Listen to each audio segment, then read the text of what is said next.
Nagkagulo ang mga residente sa coastal barangays ng Padre Burgos at Candelaria sa Quezon Province dahil sa tsunami scare. Agad namang nilinaw ng lokal na pamahalaan na walang tsunami at inibisuhan silang maging kalmado at hintayin ang abiso ng mga disaster manager. Sa Narvacan, Ilocos Sur, nagkalat ang mga tipak ng bato sa isang lane ng Abra, Ilocos Sur Road. Tuloy pa rin ang klase sa ilang paaralan sa Bangged, Abra kahit pinasok na ng baha ang mga silid-aralan.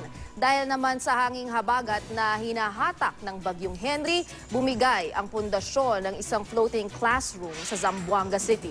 Ito rin ang nagdudulot ng malalakas na alon sa breakwater ng Noveleta, Cavite. Bukas na umaga, lalabas na ng Philippine Area of Responsibility ang Bagyong Henry. Ayon yan sa Pag-asa. Nakataas pa rin ang signal number 1 sa Batanes Group of Islands. Namataan ang mata ng Bagyong Henry, 260 kilometers hilaga ng Basco, Batanes. Nanatili sa 130 kilometers per hour ang lakas ng hangin nito at may bugsong umaabot sa 160 kilometers per hour. Kumikilos ito pahilagang kanluran sa bilis na 24 kilometers per hour. Patuloy na hahatakin ng Bagyong Henry ang hanging habagat, kaya bukas asahan pa rin ang maulang panahon sa Luzon, kabilang na ang Metro Manila.